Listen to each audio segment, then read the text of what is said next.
And now we are turning from Lithuanian to English because we have our, I'm delighted to introduce our international speakers. And in this part, we'll have a nice combination. First, we'll have Dr. Lucy Johnstone from UK, and it's early morning in UK right now. And after that, we'll have a presentation from Matt, Rory, and Bernie in Australia, and it's evening in Australia right this minute. So we'll have a nice mixture of time zones in this part. And I'm really happy now to introduce Dr. Lucy Johnstone, who will be speaking about power threat meaning framework, which is an alternative to psychiatric diagnosis, and how this could inform our clinical practice and working with suicidal people as well. Dr. Lucy Johnstone is a UK consultant clinical psychologist, trainer, and speaker and writer. She has worked for many years in adult mental health settings, and she also held several academic posts. She was the former program director of the Bristol Clinical Psychology Doctorate. So she has authored a number of books, articles, and chapters on psychiatric diagnosis, formulation, and the role of trauma in breakdown. And she's also the lead author of Good Practice Guidelines on the use of psychological formulation. And she is currently convening a group of leading UK clinical psychologists and mental health experts who are working to develop an evidence-based and conceptually coherent alternative to the current diagnostic system. So I'm really happy we can hear about this alternative and how it could work in clinical practice from her. So I give word to Dr. Lucy Johnstone, and I'm really glad to welcome you in our conference. Thank you very much for that introduction. I'm very pleased to be here. Now I'm going to try and get my slides up. I'm really not very good at IT, but I know that you're here to support me, but let's see if this works. Okay, so I can see that. Can you see that? Can you see my slides? Good. Great. Okay, so lovely to be with you. I'm going to go through the power threat meaning framework fairly briefly. It's a brief introduction. As we've just heard, it's a very ambitious attempt to outline how might we understand many, many forms of distress if we didn't use a medical or a diagnosis-based perspective. So there's a lot to say. I'm just going to be able to give you a flavour of it. I will give you links and resources in case you want to follow up more afterwards. I'll try not to speak too fast because I know that English isn't the first language of everybody listening. Some of the slides have quite a lot of writing on them. Please don't feel you have to read every word on the slides, because I will speak the most important bits of every slide. So if you can get a general impression from what I say without necessarily reading every word, then that will be good. And we can have some questions at the end, and you can also have the slides afterwards. So before I start describing the power threat meaning framework in a bit of detail, I want to put in some context.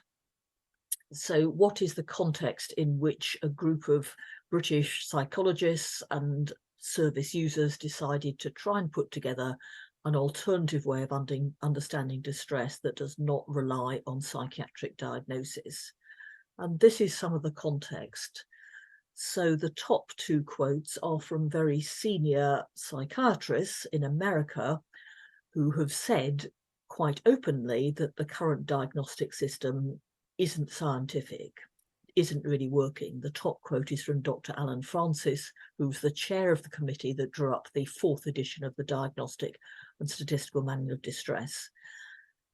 And the other quotes come from this United Nations report in 2017, which is saying very boldly that it's a myth that the best solutions for mental health challenges are always medications.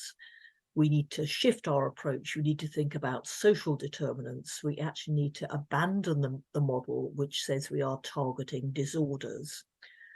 And I particularly like this quote: mental health policies should address the power imbalance rather than the chemical imbalance. And the report was written by a very eminent psychiatrist from Lithuania, who has, I think, done some remarkable and important work. And I think you should all be very proud of him if you are Lithuanians. He has also encountered quite a lot of opposition, but nevertheless, I think he's saying some important things. And some of this report was reported in the UK, as you can see, but also around the world. So he is a leading figure in arguing for a fundamental change in the way we understand distress. And here is a more recent report, which really builds on the previous report and a number of other projects and initiatives around the world. It was published in just last month, a couple of months ago. It's written both by the World Health Organization and by the United Nations. A fundamental shift is required within the field of mental health.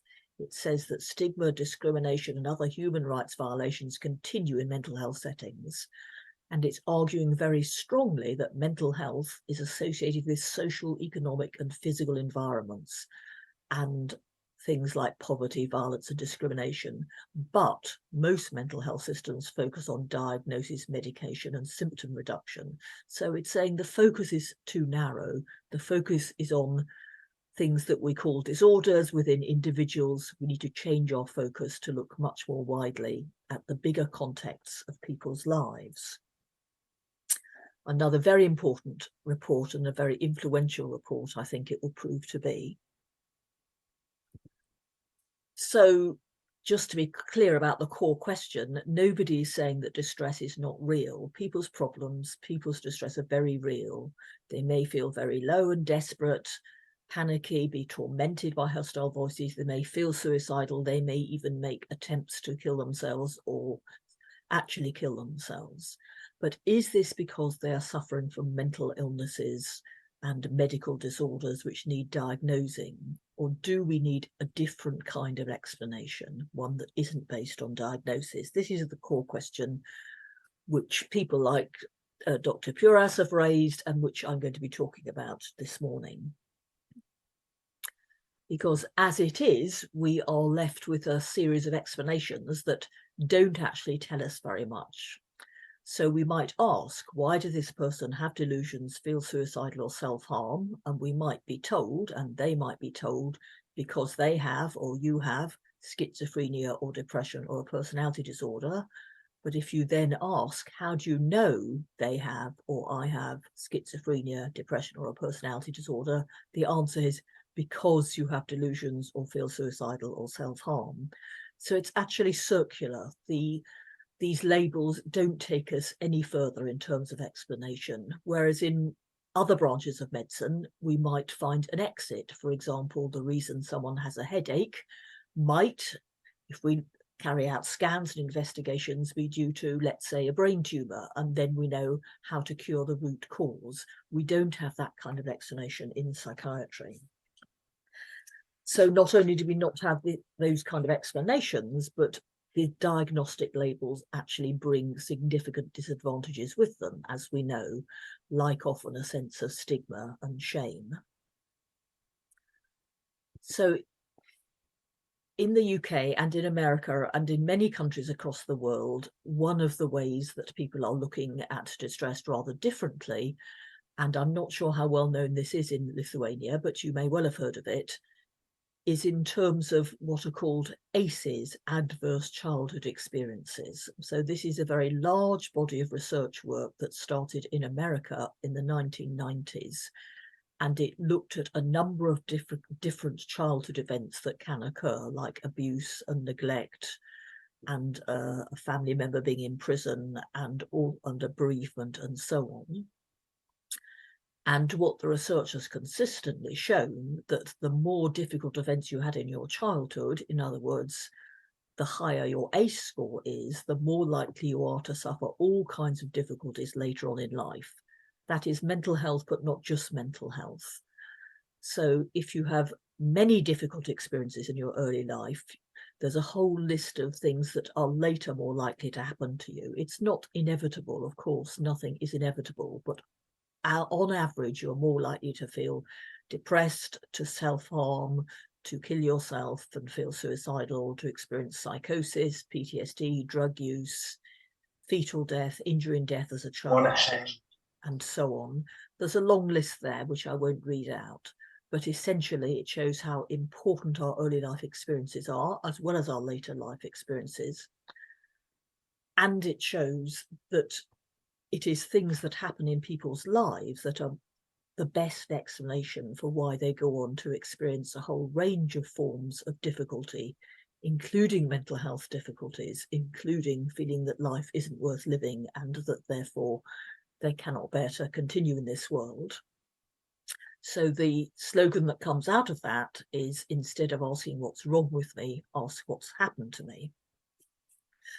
So I will now talk a little bit about the power threat meaning framework, which is really a way of building on that slogan in a way. Instead of asking what's wrong with me, instead of trying to identify medical illnesses or disorders and giving me a diagnostic label, ask what's happened to me. That is the first principle for doing things differently.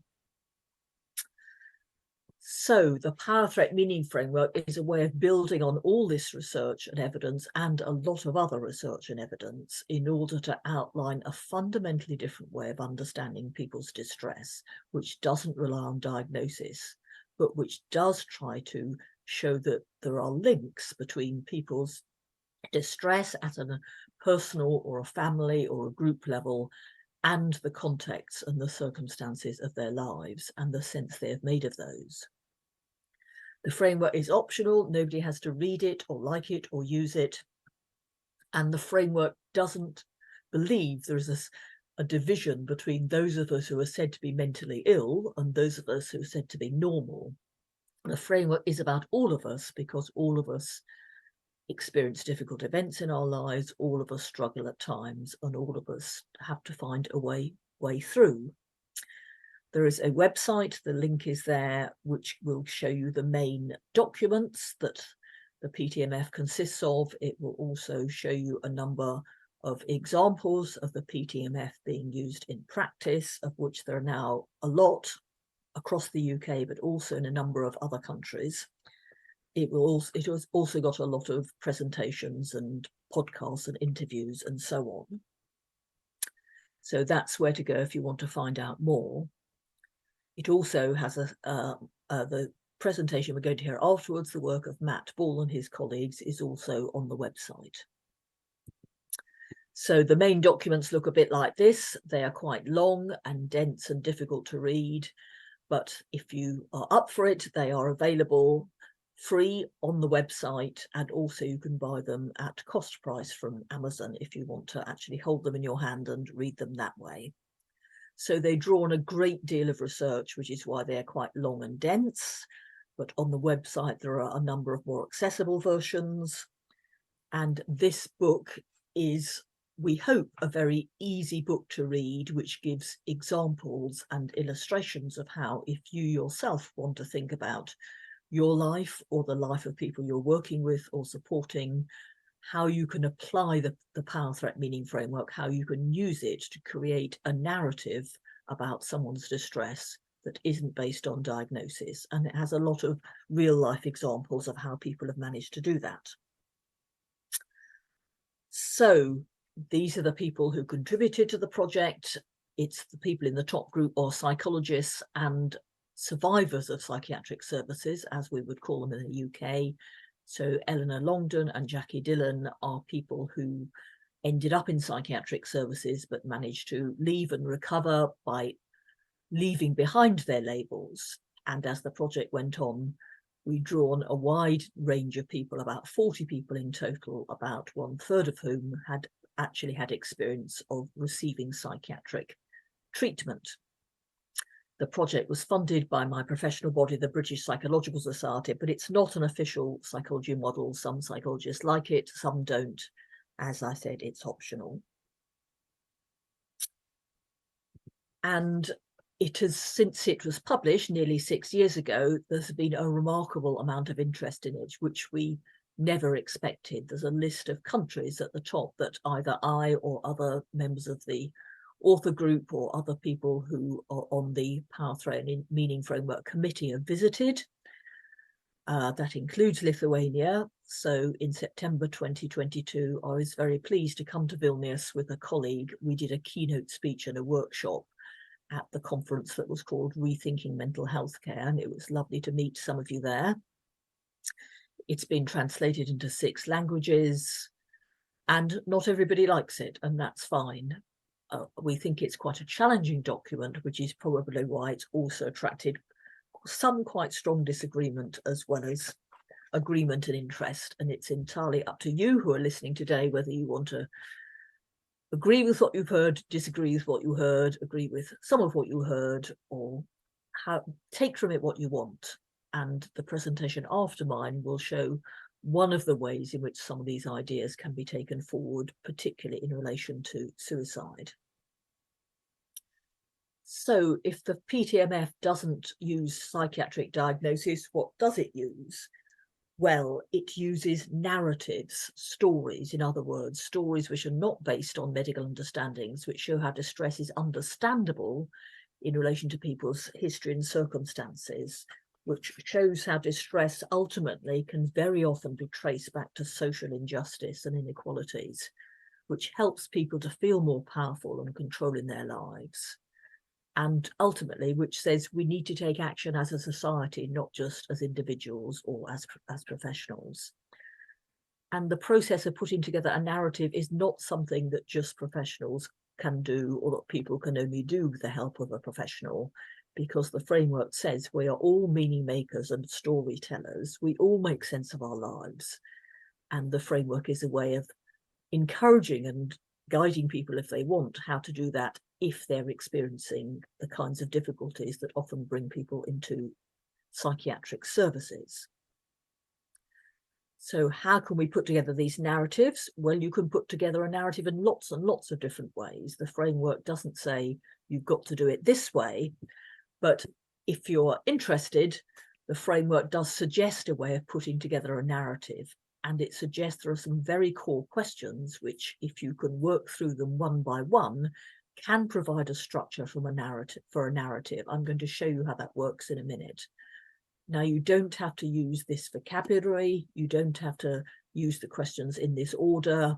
You can adapt this as you want. But roughly speaking, you need to think about what has happened to you. In other words, how is power operating in your life? How did it affect you? In other words, what kind of threats did it pose? What sense did you make of it? In other words, what is the meaning of these experiences to you? What did you have to do to survive? In other words, what kinds of threat response are you using? And you might want to start with what are your strengths? And the idea is to pull this all together into a kind of story, which of course is always evolving, never complete, but can provide a starting point for a different way of thinking about your life and your difficulties. So if I start with the first question, what has happened to you? In other words, how is power operating in your life? Why do we start in the framework with power? The reason we do that is because power is everywhere in our lives, and almost by definition, consideration of the role of power is missing from diagnosis, because diagnosis says that the fundamental cause of your difficulties is within you as an individual, perhaps within your brain or your brain chemistry. But there is a huge amount of evidence that all the major causes of what we call mental health problems involve inequalities of power, poverty, low social status, large differences in wealth, child abuse and neglect, gender-based, race-based discrimination, violence, war and conflict. These are all about power differences, difference between rich and poor, adults and children, men and women, white people and minority groups or people of colour, and states, governments and citizens. We don't talk as though this is the case, but these are very well established facts. The roots of distress lie in power, and particularly in abuses of power. So the framework encourages us to look at lots of different areas in which power may be operating. Of course, it may be operating helpfully and protectively. And as professionals, if we're professionals, we want to use our power helpfully and protectively. But power can also be misused. And many of the people we work with or who end up in services, many of us listening, I mean, all of us listening to some extent, will have experienced abuses of power. Don't need to read all that writing, but these are some of the various forms of power that are very likely to be operating in your life at some point, and perhaps operating unhelpfully. So I think it's clear what we mean by most of those forms of power, but I want to spend a little bit of time thinking about ideological power, which we have defined as control of language, meaning, and perspective. What does this mean? Well, this is a very important form of power, partly because it's much harder to see it. This is about the expectations, the assumptions, the standards we all have about how we ought to think, how we ought to feel, how we ought to behave, how we ought to live our lives. The things that we take as facts, which may not be facts, the way we think the world should be, even though there may be other ways in which the world can be. So when we talk about things like a happy family or a normal child, we are drawing on all sorts of standards and expectations, which may be helpful and useful, but they may not be, and they will certainly vary at different times and across different cultures. We are also likely to hold stereotypes about certain groups in society, perhaps unhelpful and unkind stereotypes about members of particular ethnic groups. And ideological power can be misused by more powerful groups in order to sell certain political and economic policies for us. So in the UK, we have very unfortunately been persuaded to leave the European Union, as you well know, and that policy, which has been extremely damaging for the whole country and particularly for less fortunate people, was sold to us partly on the basis of stereotypes that frightened people into thinking that we were going to have lots and lots of immigrants who were going to take over our welfare services. So that was a use of ideological power by more powerful people, which worked out very much to the disadvantage of less powerful people. And we would argue that in mental health, educational, criminal justice systems, telling people they are mentally ill is a use of ideological power. It is not a scientific way of thinking. It is not justified by the evidence, but in effect, it helps us to conceal the many social causes of people's distress, and it helps us to think that the fundamental problem lies within the person themselves. Okay, I'm going to go through the other questions fairly briefly. How did it affect you? So if we think about power, because these are overlapping questions, we almost inevitably will be thinking about, well, what areas of your life are put under threat? So your relationships, your emotions, your links to the community, your economic status may be put under threat. And also you may be put under threat in your environment. You may experience threats to your body. And more subtly, perhaps less easy to identify, you may be encouraged to take on other people's beliefs, other people's meanings in a way that is not helpful to you. The third of the overlapping questions, what sense did you make of this? We all try to make sense of our experiences, of course, but what do we mean by meaning? So a lot of therapies are concerned with the meanings that people bring along to therapy, but sometimes we think those meanings are not traced back far enough. Meanings do not somehow arise within our head. They come from all around us. We make meanings, but we also find meanings all around us. So our personal meanings are shaped by what we hear in society, what our teachers tell us, what our parents tell us, what we read in the newspapers. So we're back to ideological power again. If we think about a woman who thinks they must be a good wife and mother, and that might involve making extreme sacrifices at the expense of her own well-being for her family, because she believes and has been told this is what a good wife and mother is. I've already given the example of Brexit. You will be familiar with the so-called special operation by Russia in Ukraine. Special operation is a use of ideological language, isn't it, to persuade us that something is happening which is very different from what is actually happening.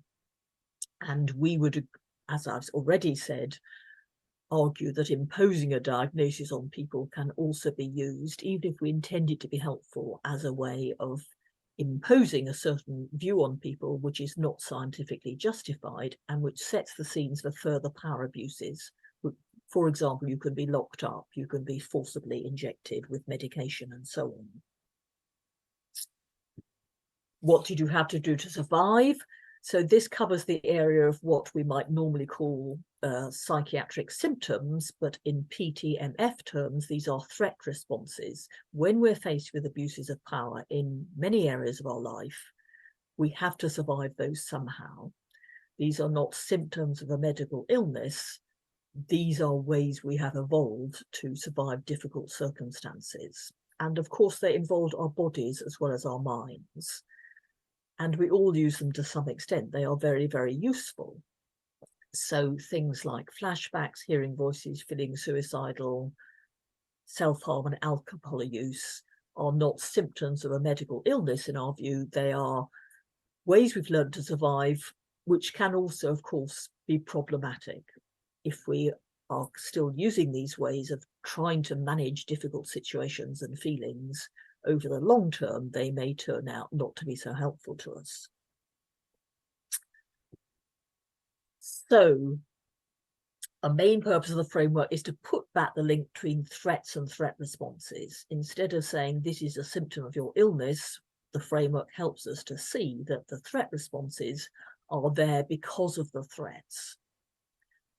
So another way of saying the same thing is the framework tries to put back the link between our personal distress, our family distress, distress of our community, and social inequality and injustice. There is nearly always a link. And as soon as you put a diagnosis in place, it's harder to see that link. So we would argue that in a way, this is common sense. We know that people living in poverty are more likely to feel miserable and desperate. It's not surprising this is also linked to suicide. But as soon as we start thinking about diagnosis, we lose that link and we start saying, you are feeling suicidal because you are depressed.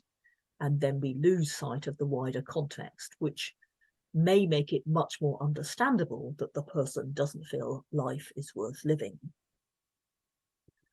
So I'm going to show you a couple of examples of disconnecting threat responses from threats. So in the UK, probably in your countries as well, you may have seen a lot of articles about how COVID has led to a massive increase in mental health problems.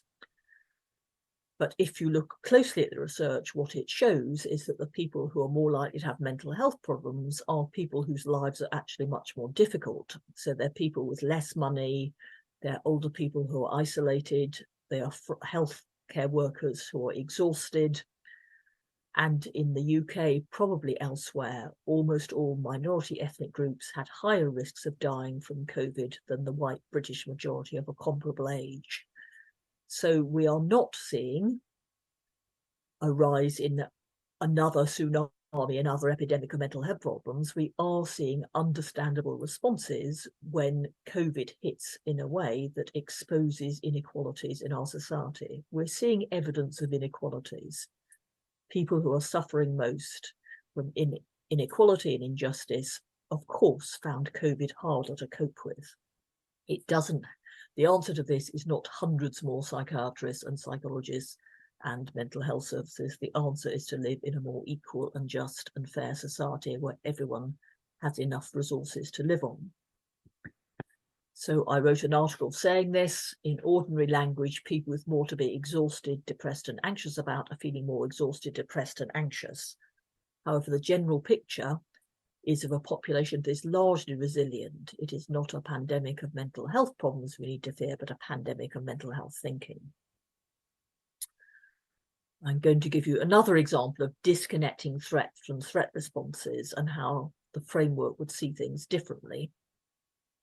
So here is a very sad story about two young women called Sam and Chris, who are twins, and they took their own lives within months of each other. And the coroner who investigated these deaths said that this was because of suffering from borderline personality disorder, which caused self-harm and suicide.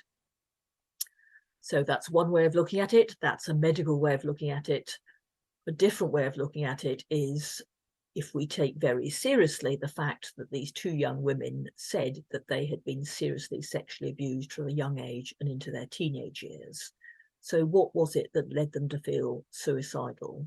Was it a diagnosis, or was it an illness called personality disorder, or was it the horrendous abuse that they went through? If we think about the first, then we might end up saying we need more resources to treat borderline personality disorder. If we look at it in a different way, we would be saying we need to be aware of the prevalence of sexual abuse, and we need to be offering people, particularly young people, the proper kind of support to overcome it. So two very different ways of looking at it. I'm going to briefly mention that the framework is very concerned with things that go beyond abuse and neglect and poverty, important though those are, and it also looks at histories of colonization, slavery, intergenerational trauma, and the resulting discrimination, loss of identity, culture, heritage, and land. And it very much respects Indigenous experiences and expressions of distress. It doesn't agree that we should be exporting the Western diagnostic model across the world. Because actually, if you look at Indigenous practices of expressing and healing distress in countries and cultures that don't have the medical approach, these are very often narrative-based. And the narratives very often are constructed at the level of a whole group of people. And these appear to work very well in context and in particular cultures. We do not believe that Western medical science has anything to offer that is more helpful. We actually think this can be seen as positively unhelpful.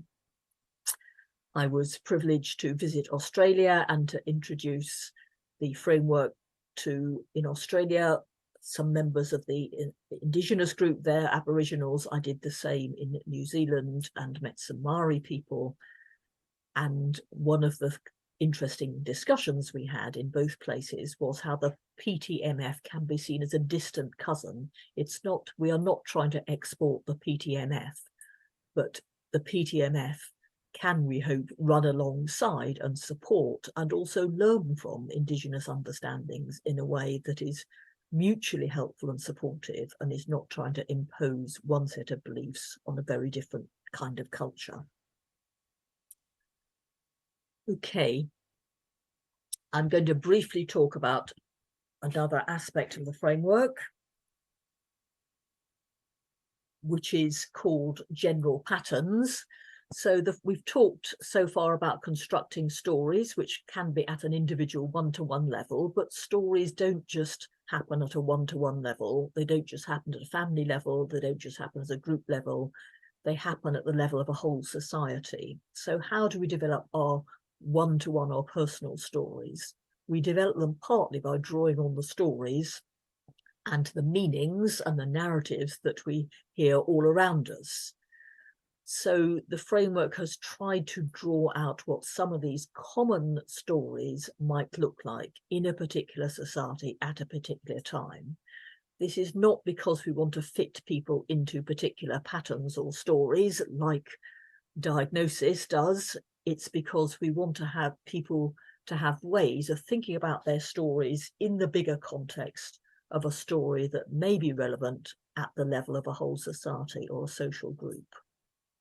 We hope it might be helpful for people to realise, well, it's just not just my story that I feel blamed and useless and as though there's something wrong with me. Other people have been through the same experiences other people have ended up with those kind of meanings, and other people have managed to change those meanings and understand their stories and their situations differently. So I'm going to give you an example, and it's an example that relates to suicide. So sorry about all the words on this slide. This is a small extract of this pattern. So in the UK, there are very high rates of suicide and feeling suicidal in middle-aged men. So in a way, you can understand that as something that happens not just to one individual man, but each individual man is part of a pattern, a common story, if you like, which has led that person to feel that life is not worth living. And we've tried to put together this story in a way that works not just for people at a one-to-one level, and there will always be individual variations, of course, but explains this at the level of a whole society. So in the UK, there is a lot of research that shows that suicide in men who are middle-aged, particularly if they are economically disadvantaged, may be the culmination, the end point of feelings of disconnection, shame, powerlessness, defeat, entrapment, worthlessness, loss, and feeling you are unloved and do not matter. So there are common meanings, in other words, that many men in midlife may share. And the framework tries to look at where these come from, and it suggests that messages about masculinity and male roles dating back to childhood and reinforced by society make it harder for men to ask for help or to be recognised as needing help. Unexpressed despair can build up and become overwhelming. Often lacking confidence, they may be left emotionally disconnected within partnerships and families, or if partnerships and families break down, they may feel a deep sense of shame and failure if job loss means they are unable to provide for their families. Some men may be living on their own with little or no experience of self-care or of coping emotionally. These may be long-standing difficulties, may have been managed largely without support. These feelings may get worse in midlife when additional stresses or losses occur, and the possibilities for making change may be more limited. At this point, distress may break through and become overwhelming. So as I think you can see here, we're outlining a story that may describe individual men in these circumstances, but also describes a whole group of men and can be traced back to common sets of circumstances, which also give rise to common sets of meanings about shame and despair. This is another short extract from the same pattern, and it's looking at the power influences. So in the UK, these feelings arise within a specific social, economic and cultural context of significant changes in society over the last 60 years. The impact of the shift from pre-war to liberal post-war culture has resulted in changes to the social position of men and women, breakdown of traditional gender role expectations and family structures, economic restructuring and the decline of traditionally male industries. The 2008 financial crisis made all of this worse, leading to higher levels of unemployment. All of these events have posed particular challenges to the identities of social status in midlife, which are worse when they have economically and socially disadvantaged positions.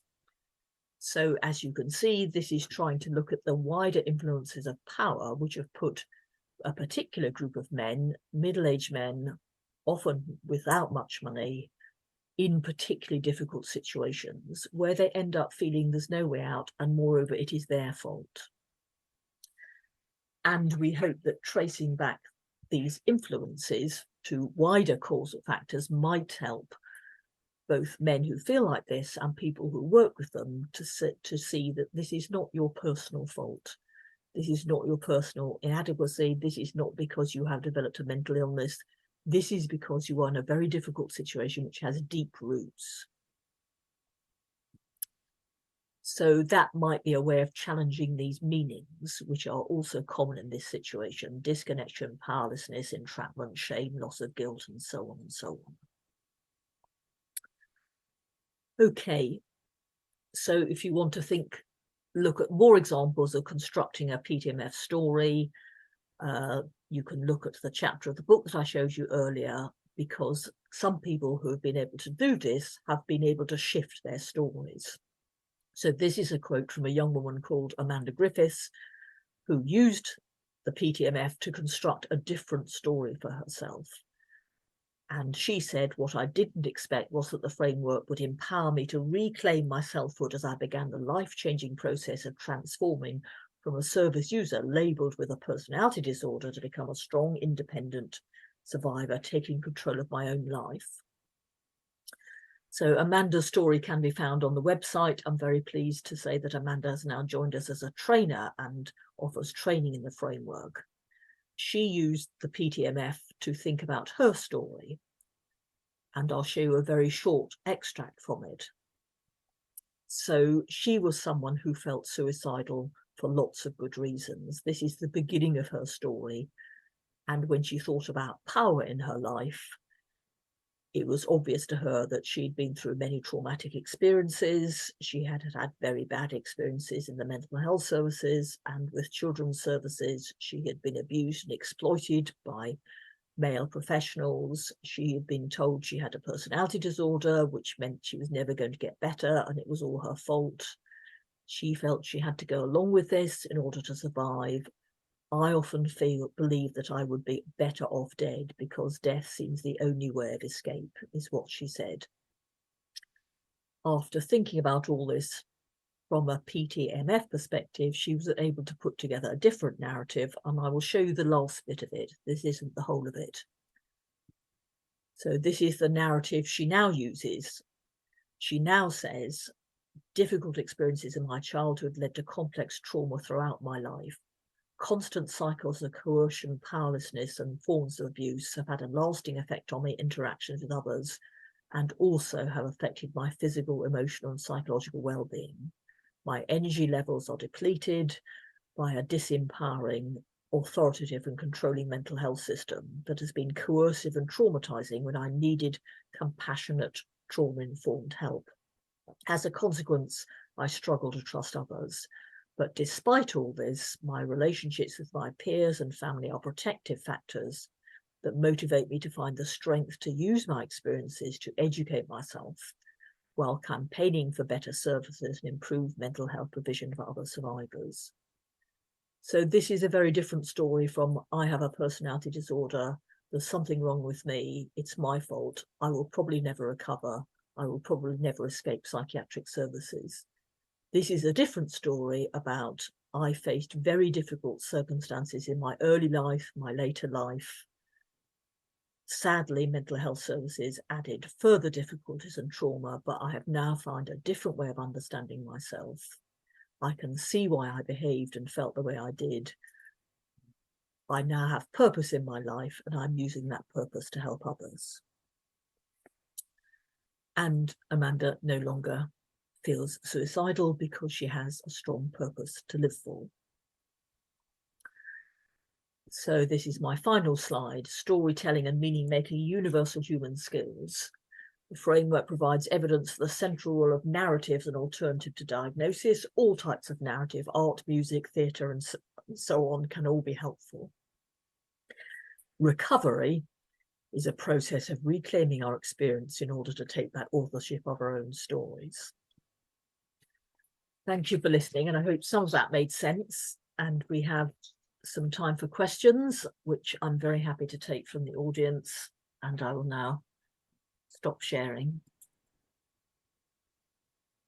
Thank you for such an interesting presentation. And there's definitely a lot to learn, and but it seems really applicable as and relates to Lithuanian situation as well, what you talked.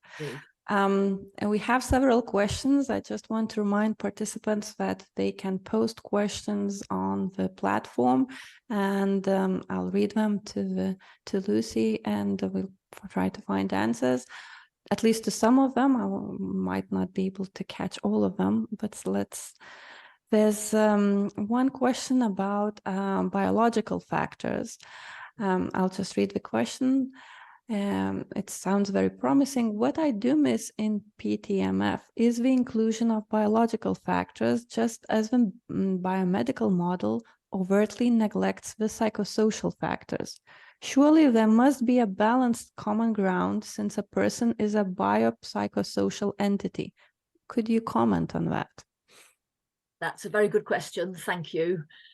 And in my rather brief run through, I didn't really have time to explain it as fully as I would like to. But the short answer is yes, the framework very much includes the role of our bodies. We are bodies as well as minds, of course. In fact, one of the things we think needs challenging is the idea there is some division between our bodies and our minds. That's a particularly Western way of thinking, isn't it? That isn't present across the world. So we do include the role of biology. And we do that partly because we draw a lot on the trauma-informed literature, which talks a lot about how our bodies react to stress and trauma and difficult circumstances. And our bodies obviously react in all sorts of ways that we now know much more about. We release stress hormones, we end up in a state of vigilance because we think something awful is going to happen to us any minute. We have flashbacks, we may encode our memories in different ways so that we don't remember certain things, but our bodies remember them. So very important to include the role of the body, and therapies which work with the body can also be very helpful, as well as therapies which are just about talking. The difference between that and the medical model understanding, well, is two things really. We would argue there is no evidence for the role of the body that the medical model puts forward for the chemical imbalances in our brain that cause depression and so on. We hear a lot about this. The evidence for that is weak or non-existent. So that's the first thing. The second thing is we're not seeing the biological factors as causing distress in some simple way, but as mediating and enabling it. I hope the language isn't too complicated. All our human experiences involve our bodies, but it's not always the case that something in our bodies is causing the distress in our lives. So as I'm talking now, something is going on in my body, my brain is working, my mouth is working, my body is here as well as my mind, and it is enabling me to talk. But you wouldn't say that it's causing me to talk. And in the same way, people's distress is not in a simple way caused by our bodies, but our bodies are involved in reacting to and responding to distress. And we need to think about our bodies also in terms of healing from distress. Thank you very much for this explanation. We have another question about this model is maybe a bit more broader. Can we say that the system is trying to avoid the sometimes cruel reality that's under the diagnosis? Is it correct to say it like that? I think it's sadly very correct to say that. I do think that. I think it's always been a puzzle to me is why we have a diagnostic model when it doesn't actually seem to work. You know, if we look at overall figures, people on the whole don't get better from psychiatric treatment. They are very likely to end up on drugs for a very long time. And that's despite the best intentions of people working in services. You know, I used to work in services. I tried to do my best. So did everybody else. But we were working within a model that was fundamentally mistaken, I think.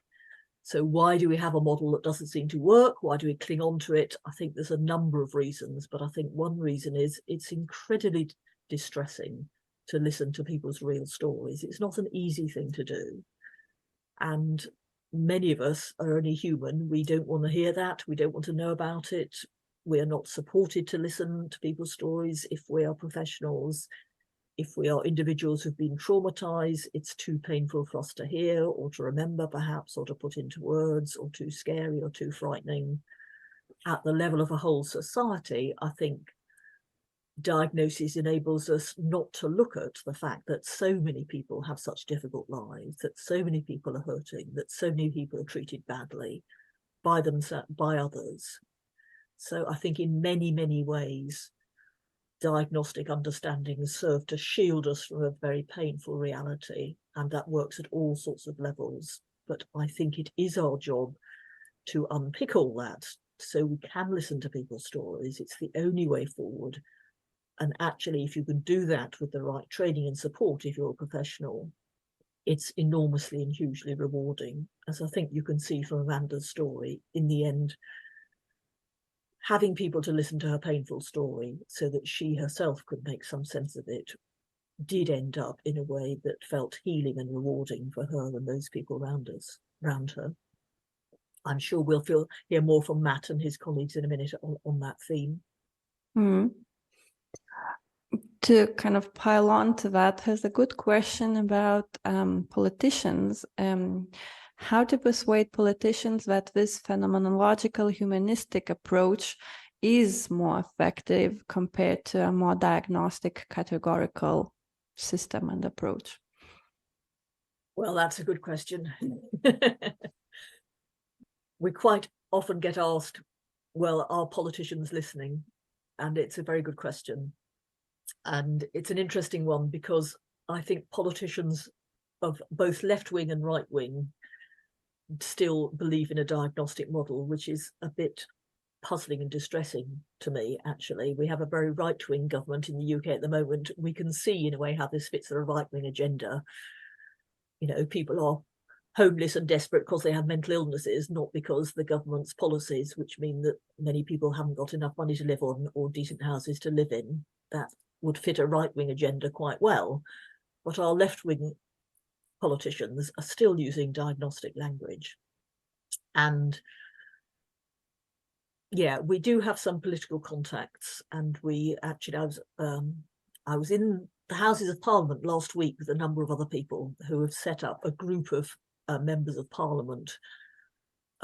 It's a kind of group we have in Parliament, which has members from across the political divide, left wing, right wing, middle of the road, MPs who are concerned with the current narrative. And this new group is called Beyond Pills, and it has quite an ambitious agenda about not just giving pills to people. It was really encouraging to hear some senior doctors and some senior members of Parliament getting up and saying things like, giving someone a pill is not going to solve their housing problem. So I think we're making slow progress, but it is slow. It is slow. And of course, there are a lot of vested interests involved here, particularly professional interests. You're a brave person if you take on the medical profession. But some psychiatrists themselves have been very, very supportive of the framework. They do see there are problems with their profession, and they do see we need to change.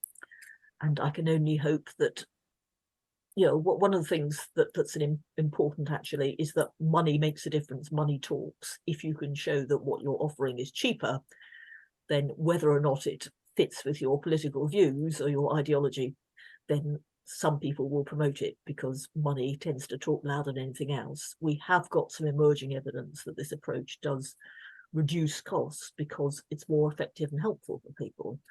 So I think that is also something we can wave and say, look, if you want a better system that works better, has better outcomes and reduces costs, how about looking at this? So we are making some progress in that direction.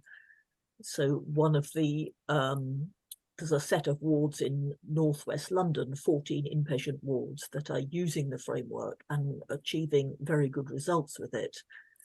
And this particular project, which is based on the framework, has just been recommended by NHS England. That is the body in England that oversees all the health services in England. So that's a small step forward, but we do have a long way to go. Thank you. That's encouraging that you have some steps already made in UK. Fingers crossed. Another question is about understanding the model. Would you agree then that we are not responsible for what happened to us, but we are responsible for trying to get better? I think that's a good way of putting it, to be honest. Yeah. I mean, it's possibly a little bit more complicated than that. You know, it is not if we're talking about a middle-aged man who feels suicidal, of course he is not responsible for economic policies, for the fact he can't get a job, for all sorts of things. You have to be careful about saying we're responsible for getting better in a way, because that can't be just our personal responsibility. We need the right kind of support. And also, there are always going to be limitations on how far we can change our lives, aren't there? You know, so somebody in very limited circumstances can't suddenly make their life easy and enjoyable, because there are always going to be some limitations. But the framework tries to trace a middle ground, so we're not just helpless victims of our circumstances. We do have some power, we do have some ability to make changes in our lives, but those abilities are also limited. But they can nevertheless take us quite a long way forward, can certainly take us out of psychiatric services in some cases. But in order to do that, I guess the framework would say, how do we get from here to here? Well, we do need a different narrative, because otherwise that won't show us the different way forward, which will enable us to take more responsibility, perhaps with support. So a just take responsibility message isn't helpful. I'm sure that's not what your questioner meant. But look at it this way. Does this show areas in which with support you can make some different choices, can be the beginning of a different way forward? I think I'd put it like that. Oh, that's a good distinction between these things. So thank you. Another is probably a bit more tricky one. Can power affect like basic values and of a human being, of a person? Not quite sure I understand that. Is that whether power can actually have impact on what the person has puts value in, basically what values he or she has? Well, definitely, yes. I mean, this is kind of what we were trying to explain by using the term ideological power. Yeah, so ideological power is about the messages that the world gives us and the language that those messages are conveyed in, and those are bound to affect our personal values and meanings. So if I give a very, perhaps a rather simple example, you know, for many, many years, women have been told they need to act, behave, dress, you know, order their lives, run their lives in certain ways, which 50, 60 years ago did not include, for example, having a career or whatever. It's about having a family as a priority. So we might take those on as our personal values. That might be what we want and how we most get pleasure out of life, but it's hard to tell, because it's, for many women, they weren't offered any alternatives. So the difficulty comes when you take on a value or a meaning that actually is imposed on you, often in quite subtle ways that are hard to detect, which doesn't actually fit how you want to live your life. So then it's a very difficult process of unpicking where those messages came from. So you can think about, well, what really are my values? Now, in feminist terms, we'd call that consciousness raising. Yeah, this is not new, and an awful lot in the framework isn't new. I would say 90% of it isn't new. We've put it together in a way that I hope is a bit new, but it does draw quite a lot on, for example, feminist perspectives, which are involved in exactly the same process, in a way, of saying, let's unpick all these ideas that you've taken on perhaps very deeply, that you've never questioned, that you've been encouraged not to question, perhaps punished for questioning. And let's think a bit about what your values and your meanings really are, so you can live the life that is best suited to you. Thank you. Thank you very much for these explanations, and thank you for the presentation.